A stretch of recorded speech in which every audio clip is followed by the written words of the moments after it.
네, 반갑습니다. 이승진 뷰입니다. 오늘은 노래에서부터 알다시피 여름철, 무더운 여름철이 계속해서 기승하고 있습니다. 그래서 여름철에 어떤 환경 가전을 추천을 할 수가 있을까라고 생각이 들어서 약 두 가지 정도 제가 두 가지 정도 추천을 드릴 수 있을 것 같은데요. 먼저 뉴스 기사부터 한번 보고 가시죠. 자, 오늘 좀 전에 제가 캡처해둔 뉴스 기사입니다. 먼저 보시면 수도권 펄펄 끓는다. 39도 안팎의 극한 더위. 그리고 오늘도 전국의 극한 더위, 서울, 전라도 38도 정도 된다고 합니다. 지난주에 혹시 뉴스를 보셨을지는 모르겠지만 경남 양산 그리고 부산광역시가 40% 이상의 온도를 자랑했습니다. 그래서 지금 계속해서 날이 갈수록 그리고 해가 갈수록 더더욱 더워지고 있는 현실에 저희가 살고 있다라고 보시면 되겠습니다. 그러면 현재 극한 무더위 지원자 안 들리세요? 들려요? 네. 자, 현재 극한 무더위 속에 우리가 어떻게 하면 더위를 극복할 수 있는지 제가 생활 강령 두 가지 한번 나열해 보았습니다. 한번 읽어보시죠. 첫 번째, 건강한 물 많이 마시기. 두 번째, 집안 습도 조절하기. 요 두 가지가 우리가 집에 있을 때도 그리고 혹시나 야외 활동을 할 때도 더위를 극복할 수 있는 유일한 수단이라고 생각해서 다음과 같이 생활 강령을 드렸습니다. 자, 첫 번째 생활 강령, 건강한 물 많이 마시기에 대해서 설명을 드릴 건데요. 우리가 웰스 물을 마시면 당연히 건강한 물을 많이 마시는 거 아니냐라고 말씀하시는데 맞습니다. 웰스 물을 첫 번째로 먹어야 되고요. 두 번째로 우리가 우리가 수분도 섭취하고 그리고 얼음으로 무더위까지 극복할 수 있는 정수기는 아이스원 단 하나라고 생각을 해서 아이스원에 대한 피치 포인트 다시 한번 더 짚고 넘어가겠습니다. 얼음철 정수기 판매량 부동의 1위 아이스원 얼음 정수기 말씀드리겠습니다. 자, 얼음에 대한 소비자 니즈가 계속해서 늘고 있다라고 말씀을 드렸었죠. 얼주가라는 단어 아실까요? 이제는 얼어 죽어도 아이스 아메리카노라는 단어가 나온 지가 꽤나 됐습니다. 약 10년이 넘은 것 같은데요. 아직까지 얼주가 현상이 계속해서 나타나고 있습니다. 여름엔 당연히 10잔 중 9잔이 아이스 음료고요. 그리고 편의점에서도 이제는 얼주가 현상에 대비해서 아이스 음료군을 더욱더 강화하고 있는 추세라고 합니다. 최근에는 저희가 보통 얼음컵을 사고 비닐에 있는 음료수를 따라 마시잖아요. 그러면 그 비닐에 있는 음료수 중에 평양 냉면 육수도 팔더라고요. 그만큼 섬섬한 냉면 육수도 이렇게 아이스 음료로서 채택이 된다. 그만큼 얼어 죽어도 아이스 음료에 대한 소비자들의 니즈가 더욱더 강화됐다라고 말씀드리고 싶습니다. 그만큼 이제는 집에서도 얼음에 대한 소비자 니즈가 늘고 있습니다. 여기 보시면 하이볼 위스키, 아이스 커피, 아이스 음료 모두 다 집에서 먹을 수 있고 만들어 먹을 수 있는 이런 얼음 음료들이죠. 하이볼 위스키 같은 주류에도 활용을 할 수 있고요. 요즘은 웬만하면 집에 캡슐 커피 머신 한 대 정도는 모두 다 있더라고요. 혹은 집에서 드립커피를 드시는 분도 많습니다. 그만큼 아이스 커피를 더욱더 활용할 수 있는 얼음에 대한 소비자 니즈도 더욱더 늘고 있다라고 말씀드리고 싶습니다. 자, 컵 얼음 시장. 아까 제가 컵 얼음에 비닐 음료를 따라 먹는다고 말씀드렸죠. 그러면 얼음 시장 현황도 계속해서 커져가고 있습니다. 7년 만에 컵 얼음 시장 규모가 6배 육박을 했고요. 그리고 수년째 편의점 4사의 판매량 1, 2위를 차지하는 컵 얼음이 나와 있습니다. 이렇게 CU에서도 1등, GS25에서도 1등, 세븐일레븐에서는 2등입니다. 왜냐? 세븐일레븐 카페가 상당히 유명합니다. 그리고 이마트 24에서도 1등. 보통 1등이 소주라고 합니다. 근데 요즘은 계속해서 1, 2위를 컵 얼음이 앞다툰다고 합니다. 그러면서 계속해서 얼음 정수기는 이제 필요하다. 더위를 극복하기 위해서도 집에서 맛있는 아이스 술을 만들기 위해서도 계속해서 필요한데 계속해서 구매를 망설입니다. 왜냐? 첫 번째, 얼음은 적은데 기계는 크고 두 번째, 얼음 저장고를 청소하기도 어렵고 깨끗하게 관리하기가 어렵다 이거죠. 그리고 세 번째는 과연 내가 먹는 얼음이 건강한 얼음일까에 대해서도 계속해서 고객들은 고민을 하고 있습니다. 이 모든 점을 아이스원이 타파하였다라고 말씀드리면서 아이스원 피치포인트 제가 항상 말씀드리는 네 가지 한 번 더 말씀드리겠습니다. 작다, 많다, 깨끗하다, 건강하다 총 네 가지인데요. 작다는 현존하는 데스크탑 정수기 중 가장 작은 사이즈를 자랑하고 있습니다. 무려 A4 용지 가로 폭과 똑같은 폭을 자랑하고 있는 작은 정수기입니다. 그리고 많다는 얼음 용량이 무려 1kg에 육박합니다. 그래서 1kg면 얼음컵이 10잔이 나온다라고 보시면 되겠고요. 그리고 깨끗하다는 현재 아이스룸 4종, 출수, 출빙부 각각 한 종씩에서 총 2종, 총 6종 살균 케어가 이루어지고 있다. UV 살균 케어라서 99.9% 살균이 되는 점 꼭 기억해 주시면 좋겠고요. 그리고 이제는 내가 과연 먹는 얼음이 건강한지에 대한 고민을 아이스원은 말끔히 해결해 줄 수 있을 거라고 생각을 합니다. 왜냐? 얼음도 이제는 건강하게 먹을 수 있거든요. 얼음 한번 뽑아보시면 아시다시피 불투명합니다. 그 불투명한 게 바로 미네랄 마블링이라고 말씀드릴 수가 있고요. 미네랄 4종이 쏙쏙 박혀 있습니다. 미네랄 중에서도 칼슘, 칼륨, 마그네슘, 이제는 이 세 가지를 넘어서 규산까지 총 4종이 들어가 있다라고 말씀드리면서 넘어가겠습니다. 자, 계속해서 미네랄 얼음. 우리가 정수기 강의를 할 때도 저희가 고객 초청 행사를 할 때도 항상 이 세 글자는 놓치지 않습니다. 바로 미네랄이죠. 웰스의 미네랄은 지금까지 멈춘 적이 없습니다. 브랜드가 출범한 2003년 이래로 23년의 업력을 가지고 있고요. 미네랄에 대한 연구를 계속해서 진행하고 있습니다. 따라서 업계에서 건강한 물로서는 1등이다라고 말씀드리고 싶습니다. 그러면 좋은 물이란 과연 뭘까요? WHO에서는 다음과 같이 정의를 하였습니다. 바로 미네랄 함량이 풍부하고 그리고 약알칼리성을 띠는 것이 좋은 물인데 하나씩 뜯어볼게요. 미네랄 함량이 당연히 웰스는 풍부하다라고 볼 수 있는데 이 미네랄이 우리 몸속에 어떤 역할을 하는지 한 번 더 짚어드리겠습니다. 미네랄이 우리 몸속에 4%밖에 차지하고 있지 않습니다만 무조건 우리 몸속에 없어서는 안 될 필수 영양소라고 보시면 되겠습니다. 보시면 다음과 같이 많은 역할들을 하고 있거든요. 첫 번째는 물이 우리 몸속에 60% 이상을 차지하고 있는데 그 물을 흡수, 배설, 이동시켜주는 역할을 하고요. 탄단지, 우리 3대 영양소라고 하죠. 탄수화물, 단백질, 지방을 우리가 섭취 시에 태워서 에너지로 생산을 해주는 것도 미네랄의 역할이라고 할 수 있습니다. 그리고 아까 보여드렸던 장표에 이거는 총 5대 영양소입니다. 탄단지가 3대 영양소고요. 여기서 비타민과 미네랄이 포함된 게 5대 영양소입니다. 과연 이 중에서 미네랄이 없이 비타민이 우리 몸속에 흡수가 될 수 있을까요? 전혀 흡수되지 않습니다. 따라서 미네랄 이 4%가요. 우리가 먹는 비타민 전체를 인체에 흡수를 시켜준다고도 할 수 있습니다. 자, 그리고 약알칼리성이라고 말씀을 드렸는데요. 여기 보시면 이 장표를 보시면 약알칼리가 8에서 11 정도가 되는데 이 사이에 제가 빨간색 네모 표시를 해놨죠.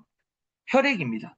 바로 혈액이 pH 지수가 약 8 정도 되는데요. 이것은 약알칼리에 해당이 되며 우리가 약알칼리성을 띠는 것이 좋은 물이다라는 것은 우리 몸과 가장 비슷한 물을 마시는 것이 가장 라고 말씀드리고 싶습니다. 자, 그러면 아이스원 얼음 정수기 변동상 저희가 올해 3월부터 이번에 필터가 더욱더 강화가 되었습니다. 바로 미네랄 필터거든요. 미네랄 필터에 기존에 들어있던 칼슘, 마그네슘, 칼륨과 더불어서 이제는 규산 성분까지 추가가 되었다라고 말씀드리고 싶고요. 여기 보시면 아까 제가 말씀드린 미네랄 마블링 얼음 안에도 규산까지 모두 미네랄 4종이 쏙쏙 들어가 있다라고 말씀드리면서 넘어갈게요. 이제 보면 슬림원을 접수를 할 때 슬림원 NSF라고 되어 있죠, 이름이. 이 NSF가 뭐냐면 글로벌 인증 취득을 했다라는 겁니다.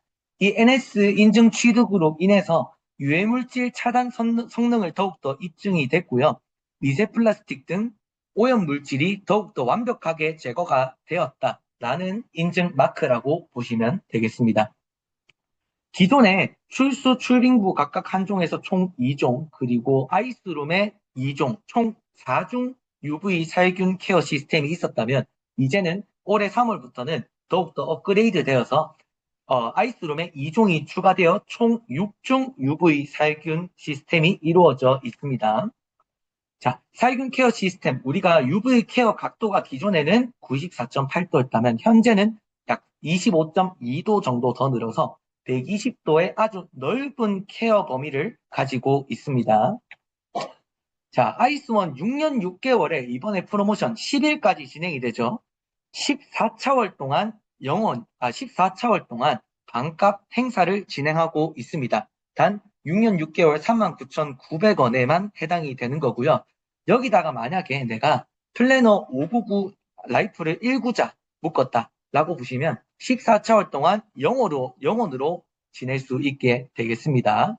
보시면 0차월은 1할 계산이라서 따로 두었습니다. 1차월부터 14차월까지 한번 보시죠.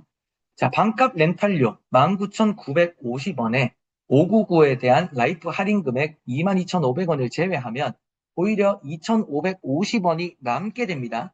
이것은요, 계속해서 선수금 마일리지로 둘 수 있게 되고요. 이것은 계속해서 쌓여갑니다. 따라서 14차월 동안 0원으로 지낼 수 있게 되고요. 15차월에 4,200원으로 첫 출금이 이루어지게 되겠습니다. 자, 밑에 보시면 1할 계산에 따라서 첫 달 결제 금액이 다를 수 있습니다. 그리고 초과된 할인 금액은 모두 쌓여서 전부 혜택을 본다는 점 꼭 명심해 주시길 부탁드리겠습니다.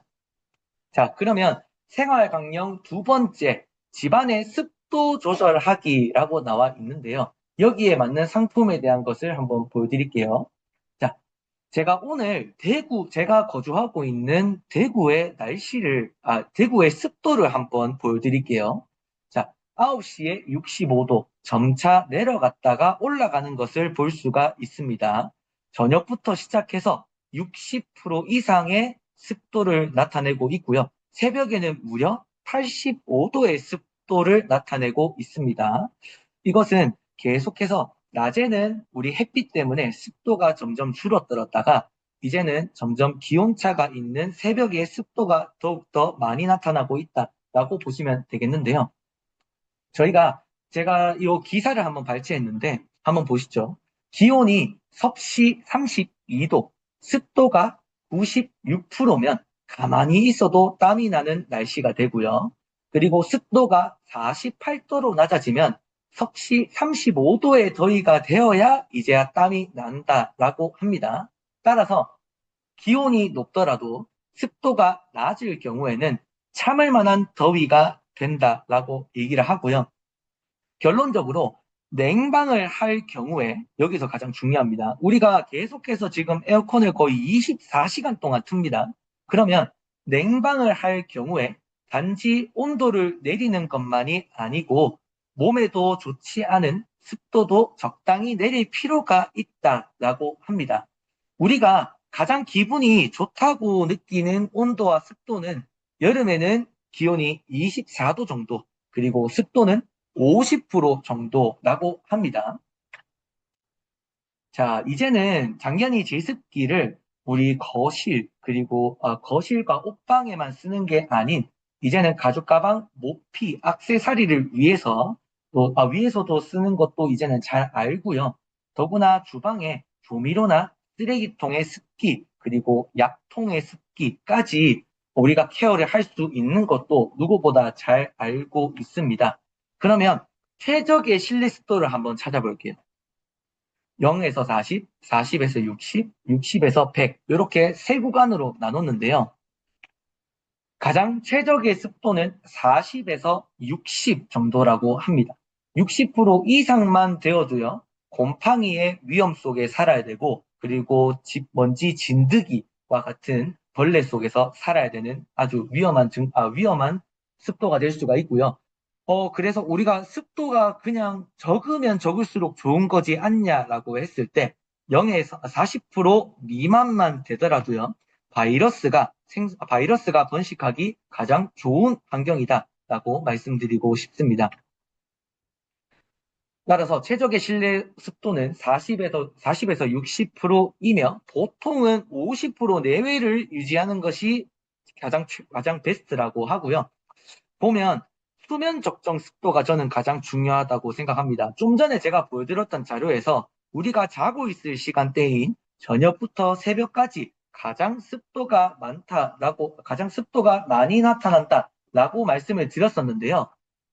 자, 보면 일본 수면과학연구소에서는 45도에서 55도의 습도가 가장 적합하다라고 라고 얘기를 하고요. 우리 대한민국의 수면 전문가가 제안하기를 48도에서 52도 정도가 가장 적당하다고 합니다. 그러면 우리가 그냥 문 닫고 자면 되지 않냐라고 했을 때 아닙니다. 우리가 화장실에서 씻고 나왔을 때 그 화장실의 습기도 있고요. 그리고 우리 몸속에서도 계속해서 땀이 나기에 습기가 계속해서 뿜어져 나오고 있습니다. 심지어는요, 외부 습기가요, 문을 아무리 꽉 닫아놔도 창문 틈, 문 틈, 심지어는 주방 환풍기를 타고도 습기가 들어온다라고 하는데요. 그만큼 계속해서 적정 습도를 제습기를 통해서 계속해서 유지시켜 주는 것이 수면 적정 습도에도 그리고 우리 건강에도 가장 좋다고 합니다. 밑에 기사를 한번 보자면요. 집안 곰팡이가 아이들 폐기는 깎아 먹는다라고 하는데요. 유년기 시절 집안 곰팡이에 노출되는 것이 청소년기 폐 건강에 장기적인 악영향을 미친다는 연구 결과가 있습니다. 따라서 섭씨 25도에서 30도 그리고 습도 60에서 80도의 환경에서 이 곰팡이가 가장 잘 번식한다라고 합니다. 심지어는 이렇게 계속해서 곰팡이가 핀 집의 안에서 자라난 아이들은 이 아스페르길리스증이라고 WHO 아까 말씀드린 세계보건기구 선정 최상위 위험군 질병에 걸릴 확률이 현저히 높다고 합니다. 이 아스페르길리스증은요, 치사율이 무려 40%나 되는 아주 무시무시한 질병이다라고 말씀드리면서 혹시나 내가 그러면 집에 곰팡이가 피었는데 이것을 벽지로 도배를 한다라고 했을 때 160만 원에서 보통 160만 원에서 190만 원 정도의 비용이 들더라고요. 이것은 24평형 아파트 기준이고요. 여기서 플러스 알파로 특수 작업으로 인해서 추가 비용 그리고 작업 시간까지 모두 발생을 합니다. 근데요, 우리가 이렇게 큰 돈을 들여서 벽지를 아무리 새로 바르고 곰팡이를 제거한다고 해도 원인인 습도를 해결하지 못하면 반드시 이 곰팡이가 다시 자라난다라고 미국 환경보호청에서도 얘기한 바 있습니다. 그러면 이제는 완벽한 습도 제어를 위해서 방 안에 제습기를 두는 것은 이 여름철뿐만이 아니라 겨울철까지 계속 유지가 되어야 되는데요. 한번 우리가 제습기를 장만을 할 때 어떤 점을 가장 유심히 봐야 될까에 대해서 제가 뉴스 기사를 발췌했습니다. 먼저 첫 번째로 1제습량입니다. 저희 웰스 제습기는 1제습량 21리터로 최대 28평까지 강력 제습이 가능합니다. 두 번째로 아까 제가 말씀드렸던 28평까지 제습 면적 또한 확인할 필요가 있다라고 하는데요. 우리가 1세습량이 21리터로 아주 큰 용량을 자랑하고 있기에 최대 28평까지 한 번에 강력 제습이 가능하다라고 말씀드리면서 넘어가겠습니다. 세 번째는요, 전기 효율이 가장 중요하겠죠. 제습 효율이 높으면 높을수록 적은 소비 전력으로 많은 양의 제습이 가능합니다. 즉, 이것은 전기 요금이 덜 나올 수 있다는 것이고요. 우리 내부의 인버터 자체가 고효율 인버터로 저희가 전기료가 전혀 걱정 없는 제습기다라고 말씀드리고 싶습니다. 에너지 소비 효율이요. 지금 현재 1등급이 정말 받기 힘들다고 합니다. 예전에 받았던 1등급이 현재 기준 3등급이고요. 예전에 받았던 3등급이 현재 기준 5등급이라고 생각해 주시면 되겠습니다. 따라서 저희 제습기는 하루 종일 틀어도 부담이 전혀 없는 에너지 소비 효율 1등급 제습기다라고 말씀드리면서 이제는 넘어가겠습니다. 자, 이제는 제습기 관리에도 신경을 써야 된다라고 하는데요. 우리가 바쁜 일상 속에서 제습기는 계속 틀어놓는데 제습기 관리까지 어떻게 수동적으로 할까요? 저희는 아마 제 성격에는 귀찮아서 못할 것 같습니다. 그럴 때는 저희 제습기가 정말 좋은 피치 포인트가 될 수가 있는 게 바쁜 현대인들이 오히려 제습기를 틀어놓는 대신에 알아서 제습기가 내부 자동 건조 기능으로 스스로 내부 습도를 조절을 한다라고 보시면 되겠습니다. 보통은요, 에어컨에 곰팡이가 쓰는 이유 또한 에어컨을 끄고도 송풍으로 1시간 정도 찌워줘야 된다고 하는데 전혀 그것을 귀찮아서 그저 꺼버리는 경우가 많아서 컴프레셔 사이사이에 곰팡이가 피는 것이라고 합니다. 이 제습기 또한 안에 인버터 컴프레셔가 있는데요. 이 인버터 컴프레셔 사이사이의 물기를 자동으로 말려줄 수 있는 내부 자동 건조 기능이 아주 우수한 피치 포인트가 될 것 같습니다. 쭉 넘어갈게요. 심지어 저희가 제습기 원리를 보자면요. 습한 공기를 제습기가 흡수를 하고요. 그리고 제습기 내부의 컴프레셔를 통해서 증발기 응축기를 거쳐서 공기 중에 수증기를 이 내부에서 제거를 시켜줍니다. 그리고 이 제거된 건조한 공기를 방출시킴으로써 실내 습도를 관리한다라고 보시면 되겠는데요. 우리가 바깥의 외부의 공기를 흡수를 하는데 흡수한 공기에 먼지가 있다면 방출될 때도 그대로이지 않을까라는 걱정을 하시는데 전혀 걱정 없습니다. 저희가 아시다시피 헤파 필터가 장착이 되고요. 연 1회 총 5회 헤파 11등급 필터가 배송이 되게 되겠습니다. 따라서 이 헤파 필터 그대로 장착하시면 아주 쾌적한 실내 습도에서 이 제습기를 사용하실 수가 있다라고 보시면 되겠고요. 현재 제습기가 어제 저녁 기준으로 제습기 자녀 27대입니다. 이제 27대 이후에 더 이상 물량 확보가 힘들다고 합니다. 이 자녀 대수 모두 제습기를 구매를 했을 시에 10만 원 이상의 리모컨 펜큘레이터를 드리니까 꼭 이번 자녀 오늘 중으로 모두 소진시켜 주셨으면 좋겠습니다. 그러면 타겟팅 및 포인트 정리 중에 딱 한 가지 제가 말씀드리겠습니다. 폭염 열대야의 수면 장애를 자주 겪는 수면 장애를 자주 겪는 사람이 타겟팅 고객이 될 수가 있다는 점인데요. 제가 아까 말씀드린 습도를 보면 아까 계속해서 이 새벽 공기가 가장 습하다라고 보실 수가 있습니다. 따라서 아까 제가 또 말씀드렸잖아요. 외부 공기가 벽지를 타고도 들어오고 창문 틈 사이로도 들어오는 만큼 계속해서 쾌적한 수면의 질을 위해 제습기는 무조건 사야 된다라고 말씀드리면서 이만 제 오늘 강의 마치도록 하겠습니다. 오늘 계속해서 중점적으로 자녀 대수가 현재 20대 정도인 제습기 꼭 피치 부탁드리겠습니다. 감사합니다.